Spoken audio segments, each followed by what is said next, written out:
যে trauma centre হওয়ার কথা ছিল বড় বড় দুর্ঘটনায় মানুষের তাৎক্ষণিক জীবন রক্ষাকারী প্রতিষ্ঠান, সেটি এখন বড় ট্রমাতে।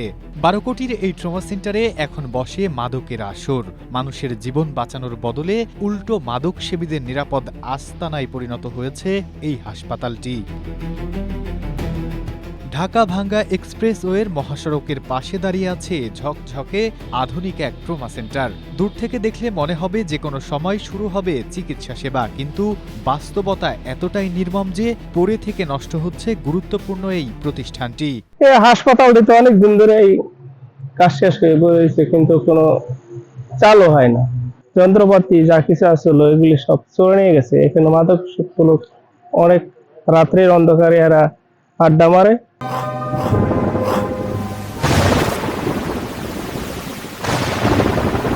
২০২২ সালের নভেম্বরে মাদারীপুরের শিবচরের ঢাকা-ভাঙ্গা এক্সপ্রেসওয়ের সন্ন্যাসীরচর এলাকায় মহাসড়কের পাশে সড়ক দুর্ঘটনায় আহতদের দ্রুত চিকিৎসা দেওয়ার লক্ষ্যে এই ট্রমা সেন্টারের উদ্বোধন করা হয়েছিল।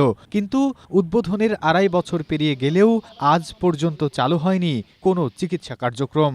প্রয়োজনীয় জনবল নিয়োগ না হওয়ায় অবকাঠামো থাকলেও বছরের পর বছর অব্যবহারেই পড়ে আছে সরকারি এই স্থাপনা। আর সঠিক রক্ষণাবেক্ষণের অভাবে ভবনের বিভিন্ন কক্ষ থেকে প্রতিনিয়ত চুরি হয়ে যাচ্ছে এসি, ফ্রিজ, টেলিভিশন ও পানির মোটর সহ মূল্যবান সামগ্রী। সন্ধ্যার পর পুরো এলাকা পরিণত হয় অসামাজিক কর্মকাণ্ডের নিরাপদ আশ্রয় হিসেবে। এখানে বেশ কিছু এসি ছিল এবং অন্যান্য যন্ত্রপাতি ছিল, যেগুলা মানে রাতের আধারেই চুরি হয়ে যায়। যেটার আমরা এখনো পর্যন্ত এই চুরি হওয়ার ব্যাপারে আসলে কার্যকর কোনো পদক্ষেপ দেখিনি। এখানে দেখা যাচ্ছে যে সব চুরি ডাকাতি হইয়া গেছে গা, এখানে যে এটা মাদকের কারখানা হয়ে গেছে গা। তথ্য বলছে ২০২৪ সালের মার্চ মাস থেকে ২০২৫ সালের ফেব্রুয়ারি পর্যন্ত এক বছরে ঢাকা-ভাঙ্গা এক্সপ্রেসওয়েতে ১৩৭টি সড়ক দুর্ঘটনায় প্রাণ হারিয়েছেন ১৩২ জন, আহত হয়েছেন আরও শতাধিক মানুষ।